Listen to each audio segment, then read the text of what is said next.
ಶಾರದಾ ಶಾರದಾಂಭೋಜವದನಾ ವದನಾಂಬುಜೇ ಸರ್ವದಾ ಸರ್ವದಾಸ್ಮಾಕಂ ಸನ್ನಿಧಿಂ ಕ್ರಿಯಾತ್.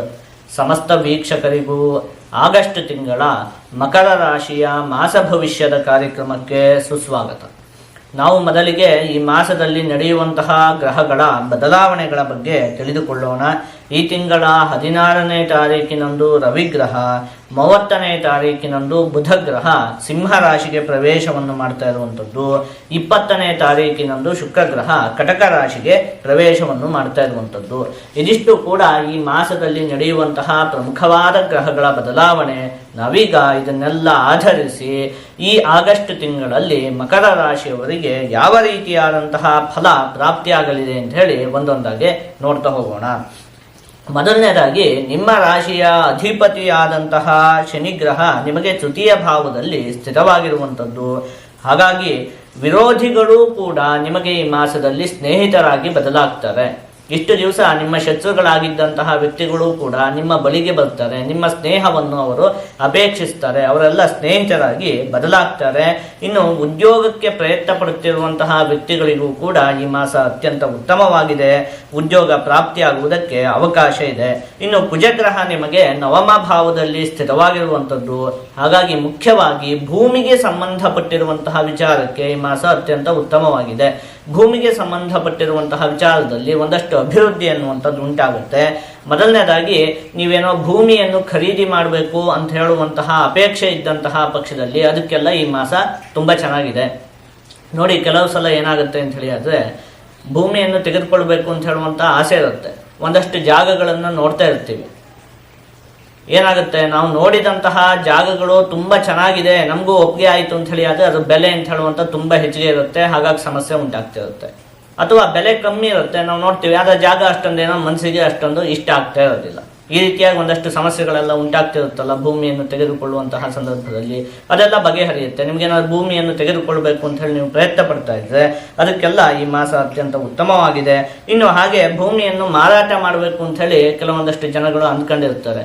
ಅಂದರೆ ಅವರಿಗೆ ಅಪೇಕ್ಷಿತವಾದಂತಹ ಹಣಕ್ಕೆ ಯಾರು ಕೂಡ ಭೂಮಿಯನ್ನು ಕೇಳ್ತಾ ಇರೋದಿಲ್ಲ. ಕೇಳ್ತಾ ಇರ್ತಾರೆ, ಮಾರಾಟ ಆಗುತ್ತೆ, ಆದರೆ ತುಂಬ ಕಮ್ಮಿ ಬೆಲೆಗೆ ಉಳಿದಂತಹ ಜನಗಳು ಕೇಳ್ತಾ ಇರ್ತಾರೆ.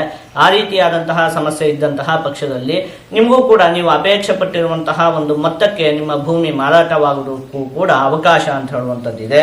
ಇನ್ನು ಭೂ ವ್ಯಾಪಾರಿಗಳಿಗೂ ಕೂಡ ಈ ಮಾಸ ಅತ್ಯಂತ ಉತ್ತಮವಾಗಿದೆ.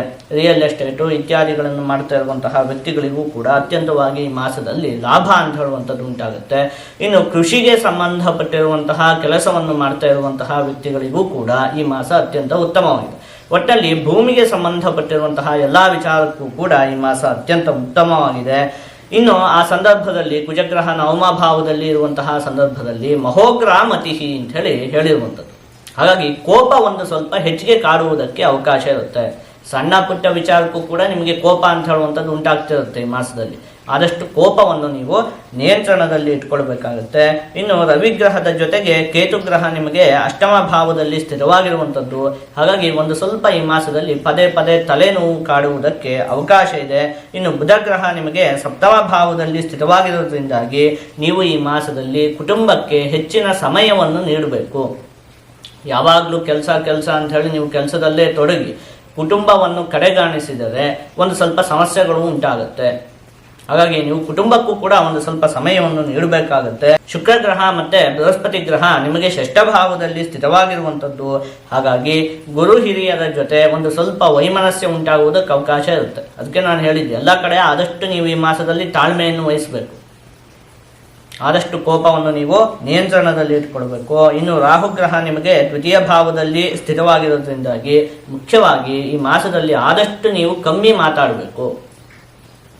ಎಷ್ಟು ಅವಶ್ಯಕತೆ ಇದೆಯೋ ಅಷ್ಟೇ ಮಾತಾಡಿದರೆ ಸಾಕು.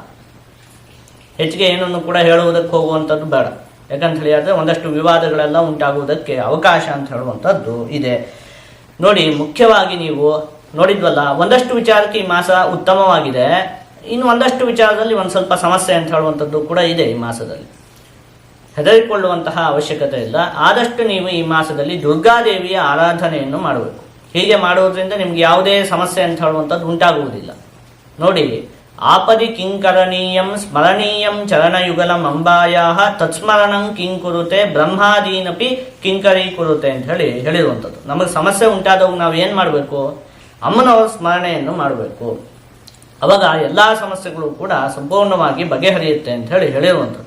ಹಾಗಾಗಿ ಆದಷ್ಟು ನೀವು ಈ ಮಾಸದಲ್ಲಿ ದುರ್ಗಾದೇವಿಯ ಆರಾಧನೆಯನ್ನು ಮಾಡಬೇಕು. ಹೀಗೆ ಮಾಡಿದರೆ ನಿಮ್ಗೆ ಏನೇ ಸಮಸ್ಯೆ ಅಂತ ಹೇಳುವಂಥದ್ದು ಕೂಡ ಉಂಟಾಗುವುದಿಲ್ಲ. ಜೊತೆಗೆ ಎಲ್ಲ ಶುಭ ಫಲಗಳು ಕೂಡ ಸಂಪೂರ್ಣವಾಗಿ ಪ್ರಾಪ್ತಿಯಾಗುತ್ತೆ.